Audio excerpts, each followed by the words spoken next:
So right now, Bayonetta 3 is under controversy. The lead voice actress, Helena Taylor, has went on with a four-part post on her Twitter telling everything that's happened on why she's not returning and how Platinum Games would not pay her a reasonable rate. And at this time of all this going down, she basically said that she was paid less than $4,000 initially, and she actually had to write and reach out to Hideki Kamiya. And after that, everything seemed like it was going to go well, and their final offer was $4,000. Guys, the Bayonetta franchise, people say, oh, it doesn't make that much, or oh, it's doing well or fine. Just to give you some perspective, it has made $450 million. Okay, that makes more than some movies. So I think they're doing fine. I mean, depending on who you ask, mileage may vary. But I've heard some people say Bayonetta hasn't really been poppin' until she came along on Smash Brothers. I don't agree with that. I've been a fan since the first trailer. And even before the first trailer, I remember her drawing, her design, her character design. It was in a magazine, and I remember I was a fan since then.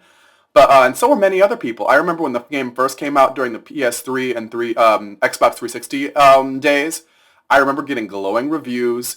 I remember that people were really happy because this is coming off of Devil May Cry, and I think one of the biggest hiccups in the franchise was that it was in the PlayStation and the 360, and then it went exclusively to the Switch and Nintendo. And the gamers, we have issues when we have to convert an entire console just to play the next entry in our game. I think that was the only time there was really issues. But the game was a success. It spawned an animated movie. I know she's been a guest character in games like Smash and another of Platinum's games. I can't remember for the life of me, but she was a guest character and she kicked butt in one of them. And she's been doing pretty well, the character, and it's debated that Bayonetta's a gaming icon. There's going to be somebody in the comments, I don't think she's an icon, she only got 2 games, whatever. Some people think she is.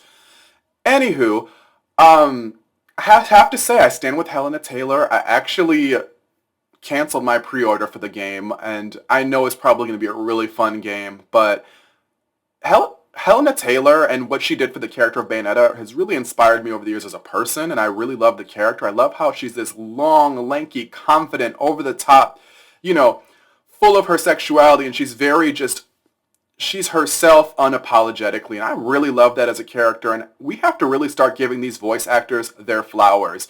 They spend so much time, especially in video games, breathing life into these characters. Oh, yes, there are game creators creating move sets, and there are character designers creating looks, but I really feel these voice actors are the souls of these characters. And sure, you can find somebody else. I think Jennifer Hale's playing the character next. I love Jennifer Hale, which she's a legendary voice actress, so I'm questioning if she was even more expensive than Helena Taylor, but I don't know about that, so don't quote me on that. But all these voice actors tell you the same thing. They're getting paid pennies. And we all know these iconic characters. We all know these iconic roles. We all know what these people bring to the table.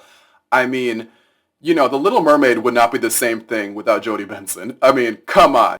Pretty much define some of our gaming experiences, our childhoods, and so on and so forth. I mean, we just got off this whole frickin' thing where Chris Pratt is playing Mario, and the internet has spoken. Voice actors matter. Like, how are you going to pay him all that money? And meanwhile, the main voice actor for Mario has been doing this since probably like my entire life. Just sitting there, watch this man reap all the rewards. And he doesn't really even sound like Mario. It's ridiculous. I think that people that are deserving of their hard work and flowers, and these are the people, they deserve all the beautiful and good things coming to them. They deserve a living pay. And I personally feel, especially when you've made millions off someone, I mean, come on. It's not like the Bayonetta franchise is over here just flopping madly. I mean, sure, it has its issues, like every game has its issues, but it's definitely doing better than many games out there. And that's not even remotely debatable. I think that there are people out there, lowballing it, like, oh, it could be doing better and this, that, and the third.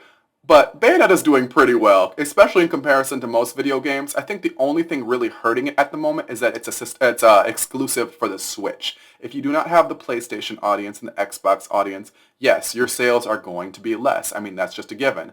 Um, but I think that's why Platinum Games re-released Bayonetta 1 for the PlayStation recently. I think they just want to bump their numbers up and really kind of cash in on that. And you have to give Helena Taylor her flowers. She is such a unique voice actress. She's someone who loves the fans. She's been there from the jump. Nobody else has voiced Bayonetta. And to just be devalued like that and not really considered a priority. And $4,000, I mean, for your third entry of your trilogy, the third entry in a trilogy, I mean, come on. You think that would be a priority that she is back? You would think that people that work there, and I imagine everybody at Platinum Games has different opinions on this subject, but I do not like how Hideki Kamiya has been shading her on Twitter. Matter of fact, his account is suspended right now, and he's so quick to block people, but he can't pay people? Are you for real? I'm upset about this. I really love the character. I know the game's probably going to be a lot of fun. I want to know what happens next to the storyline. I've grown attached to these characters over the years, but this is ridiculous. I think Nintendo should speak up on this and definitely fix the situation. I think Platinum Games needs to get their act together on this. I think Hideki Kamiya should apologize to her. And honestly, I've been a fan of Kamiya for a while now because he's done a lot of amazing games. I mean, come on now. However, there has been smoke too. People definitely said they've had their issues with him over the years, but I think people overlook that because of his stellar work and artistry. And I think the same thing can be said about Blizzard, but there comes a tipping point when there's too much controversy and on the gaming side it's starting to show. And I think that's what's happening right now. And I just wanted to say I wish Helena Taylor all her flowers. She deserves everything. She shouldn't have to put up with that. I mean, it's almost insulting. They have to do a lot. These are voice actors. This is not just like shooting an animated movie or a film in general. You have to sit here and do grunts and screams, and you have to do a whole bunch of takes, a whole bunch of them, just to get a quantity of them. Then you have to do retakes of that. You're going to go hoarse from screaming and grunting and doing taunts and tutorials and promo stuff and then promoting this and then the actual main storyline. So, when they hand you these scripts, they're thick. You're there for quite some time. And I could imagine just when they're making millions off of you, 450 million, and that's not including merchandise. Yeah, you're going to look at, at the money and say, this isn't right. You're going to question your value. She said this really is told on her, and she at one point felt suicidal. She said she can't even afford a car. Come on now. Treat your leading star better. I mean, this would be a lot different if this was like, I don't know, a boss or an angel number 3 up in the cast or something. But legendary voice actors are telling you this is an issue. How do you think actors that aren't Tara Strong or Jennifer Hale at the top of their game, Laura Bailey, how do you think the industry is towards them? And I'm glad she spoke up because you know what? She's going to get a lot of hate for it. She's going to get a lot of people saying, well, so what? I like this game. I'm going to play it anyways. F her. We don't need her. Whatever the case is. And it's unfortunate because, it takes a lot of courage to speak up on these things. It takes a lot of courage to go up against something you've been spending years building. It takes up a lot of courage to go against a corporation. And this is not an attack on anybody who buys the game. I'm sure it's going to be just as good as the first two. And, I'm kind of missing out too, but, I have to stand with her on this. I actually canceled my pre-order. I was so hyped when I saw the trailer because I love the fashion of Bayonetta. I love the story. I love the characters. I love the voices. I love the lore. And the gameplay for me is actually secondary. I know it's crazy. It is what it is. Everyone plays games for different reasons, right? And I can only I wonder how this is going to affect things, but I do hope this creates change because I do want to see her come back. I do want to see this franchise thrive, but in the right directions. And I think when you have integrity like that, just completely thrown off for the sake of money, when the integrity gets thrown out the window for people to just get rich and just kind of think people are replaceable, that's where you lose me. And this is not an attack on anybody. If you want to play the game, play the game. No one's gonna like, shame you for playing the game.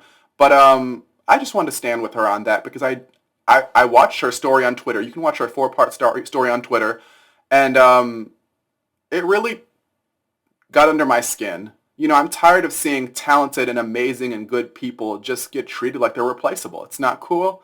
And I've seen this story happen too many times with voice actors I love and adore. Somebody said to Tara Strong, voice actors aren't even that important. And I'm like, for real? Because I was definitely watching the new Powerpuff Girls, not telling their voices apart like they all sound the same to me. And that's the art and it's what makes being a voice actor special. And I know all of us have wanted to be a voice actor, dreamed of being a voice actor because we've heard these amazing people and you're like, man, I want to do that too. Or even if you didn't want to do it, you're inspired by these characters and how much they put into them. So I just wanted to get that off my chest and say that. And Helena Taylor, there are a lot of us out there that love you and what you're doing. And I want to just give you your applause because it took a lot to come out and say that. Trust me, we're here for you and we got your back. Me, Jinx, signing out.